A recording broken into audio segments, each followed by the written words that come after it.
भाव में लग्नेश, जब हमारे लग्नेश त्रिक यानी 6, 8, 12 में चले जाते हैं तो कुंडली का फल क्या होता है। अक्सर ये आपने सुना होगा, कहा जाता है कि लग्नेश जब 6, 8, 12 में चले जाते हैं तो कुंडली कमजोर हो जाती है और लग्नेश को वो फल नहीं मिलता जो उसे मिलना चाहिए। और कमजोर कुंडली से फिर हमारे बहुत से घर प्रभावित होते हैं, हमारे बहुत सारे परिश्रम का फल कम हो जाता है, किसी किसी का तो फल बेकार भी हो जाता है। तो आज हम इसी विषय का अध्ययन करेंगे कि त्रिक भाव में अगर लग्नेश चले गए हैं तो कुंडली का क्या फल होगा। अक्सर सोचा जाता है कि फल खराब ही होगा, पर मैं आज आपको बताती हूँ कि 6, 8 में गए हुए लग्नेश का फल हमेशा खराब नहीं होता। उसके भी कुछ सिद्धांत हैं और कुछ तरीके हैं जिससे हम उसको समझ सकते हैं कि हमारे त्रिक भाव में गए हुए लग्नेश हमारा फल बिगाड़ेंगे या हमें नॉर्मल फल देंगे या नॉर्मल से भी अच्छा फल देंगे। तो आइए शुरू करें, हम बोल के इस चीज को समझेंगे। लग्नेश 6, 8 भाव में तो क्या फल होगा। देखिए, ये भाव पहला भाव, इसी को लगन कहते हैं और इसके स्वामी को लग्नेश कहते हैं। माना कि मंगल इस घर का स्वामी, जैसे यहाँ 1 लिखा है और इसका स्वामी हुआ मंगल। अगर ये मंगल उठ करके 6ठे और 8वें घर में चला जाए तो क्या फल होगा कुंडली का, इसको हमें समझना है। देखिए, अगर लग्नेश स्वराशि का हुआ, जैसे यहाँ पर 6 लिखा है, ये तो मंगल की शत्रु राशि हुई, लेकिन अगर यहाँ पर स्वराशि का मतलब यह है कि अगर मंगल का यहाँ पर एक राशि लिखी हो, 1 नंबर यहाँ लिखा हो और यही मंगल बैठा हो, तो ये स्वराशि का मंगल हो गया। अगर ये मंगल स्वराशि का है तो आपका लग्नेश कमजोर नहीं है, आपका लग्नेश मारक नहीं है, इसमें समस्या इतनी ज्यादा नहीं होगी। क्यों? क्योंकि लग्नेश स्वराशि का है और मारक नहीं है और कमजोर नहीं है, बस अंशों का ध्यान रखना है। ऐसी अवस्था में हम सब कुछ प्राप्त कर सकते हैं, अपने जीवन की हर चीज अचीवमेंट जिसे कहते हैं वो हम पा सकते हैं, चाहे वो इस घर में बैठा हो चाहे वो इस घर में बैठा हो, क्योंकि वो ग्रह फिर अपनी राशि का होकर बलवान हो जाता है। इसके तो अपनी राशि का भी ना हो, माना मंगल यहाँ पर 1 का नहीं है, 5 पर लिखा हो, तो ये अपनी मित्र राशि यदि सूर्य की राशि पर है तो भी ये बलवान हो गया।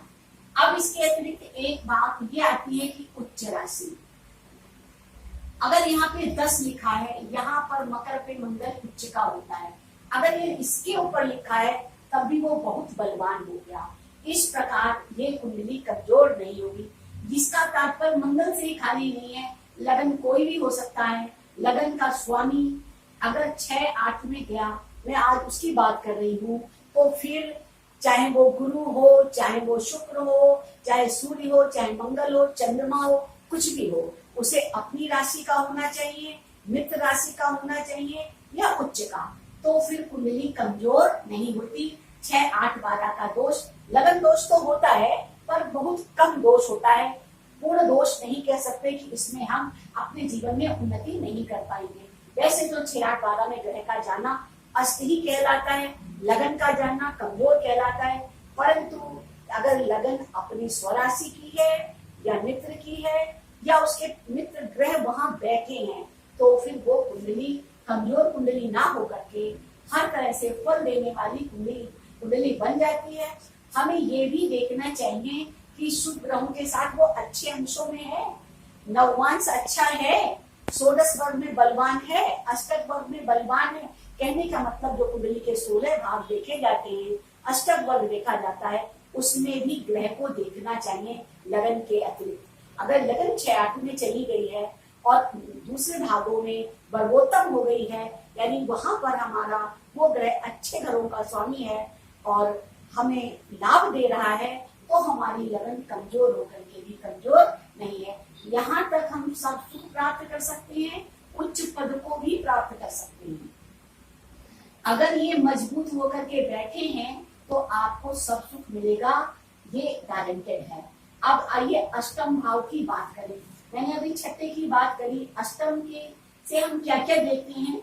अष्टम से हम गुण विद्याएं देखते हैं, अष्टम से हम तंत्र मंत्र देखते हैं, अष्टम से हम रहस्य देखते हैं, अष्टम से हम रिसर्च देखते हैं, रोमांच देखते हैं। कहने का मतलब ये गुण विद्याओं का, रिसर्च का, तंत्र मंत्र का, और वैसे तो ये मारक भाव भी है जिसमें हम मृत्यु और रोग और गंभीर बीमारियां ये सब भी देखते हैं, परंतु ये केवल उसी भाव का नहीं, ये इन भावों का भी घर है। अगर इसमें लग्नेश बल है और मजबूत होकर के बैठा है तो आपको बहुत फायदा होगा, आपको इन सब चीजों में सफलता मिल सकती है जिनका मैंने नाम लिया। अष्टम भाव से ससुराल भी देखते हैं, अगर लड़की है तो उसके लिए ससुराल पक्ष, लड़का है तो भी उसके लिए ससुराल पक्ष। अगर आपके लग्नेश यहाँ अष्टम में है तो आपको ससुराल से धन प्राप्त हो सकता है, जुए सट्टे से लाभ हो सकता है। कहने का तात्पर्य अगर लग्नेश 6-8 में गए हैं तो जरूरी नहीं कि आप कष्ट में जीवन ही यापन करें, आपको कई चीजें अलग से मिल सकती हैं जो कि सामान्यतः दिखने में दिखाई नहीं पड़ती। लगता है लगन कमजोर हो गया, छठे चला गया, अंत में चला गया, हमें वैसा लगन का लाभ नहीं होगा। परंतु ऐसे लोग अगर जैसे जुआ सट्टा है, इससे अचानक धन प्राप्त कर सकते हैं, किसी गुण विद्या में चले जाएं, ज्योतिष में चले जाएं, तंत्र मंत्र में चले जाएं, रहस्य में चले जाएं, कुछ रिसर्च करने लगे तो इन्हें इसमें सफलता मिल जाती है, क्योंकि यहाँ पर वो बैठ के हृदय बलवान हो जाता है। अगर इसके ऊपर इनके मित्रों की दृष्टियां हो जाएं फिर भी आपका फल बहुत अच्छा होगा, क्योंकि मित्र की दृष्टि से हमेशा लाभ होता है।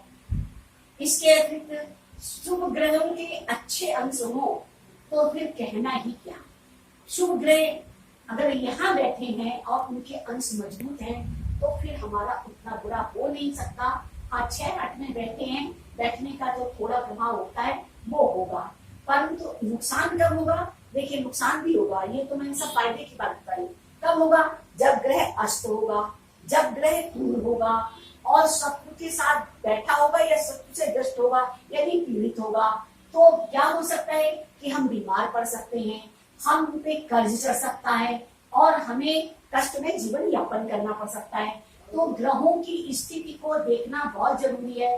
अगर अष्ट के ग्रह इसमें बैठ गए, जैसे कि मैंने बताया है कि सूर्य के साथ बैठे हुए ग्रह अष्ट होते हैं, या उसके डिग्री वाइज अष्ट है, या इसके अतिरिक्त उसका यहाँ पर बैठना जो कि राशि वाइज ठीक नहीं है तो भी वो अष्ट हो जाएगा, और शत्रु के द्वारा दृष्टि पड़ गई तो भी वो कमजोर पड़ जाएगा।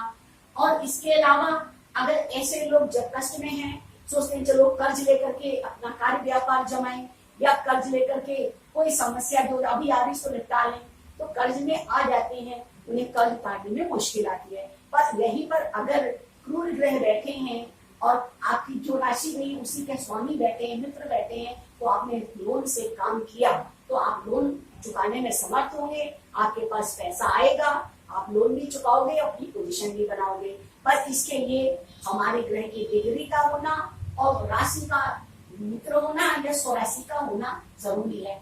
यहाँ पर अगर स्वराशि के 6-8-12 में ग्रह बैठेंगे तो एक विपरीत राजयोग भी बनता है, जो कि आपको दुख और कठिनाइयों के बाद पोजीशन बनाता है। उसको भी एक राजयोग गिनते हैं, इसलिए उसको विपरीत राजयोग कहते हैं। उसमें भी संघर्ष के बाद हम सब कुछ प्राप्त कर सकते हैं। हमेशा जीवन संघर्ष में या कठिन ही नहीं होता, उपलब्धियां भी जीवन में मिलती हैं।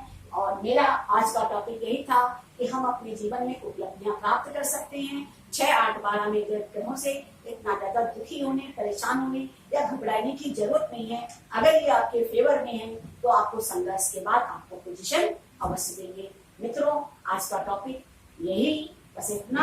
हम फिर मिलेंगे किसी नए टॉपिक के साथ। तब तक के लिए नमस्कार, आज्ञा लीजिए, फिर मिलेंगे।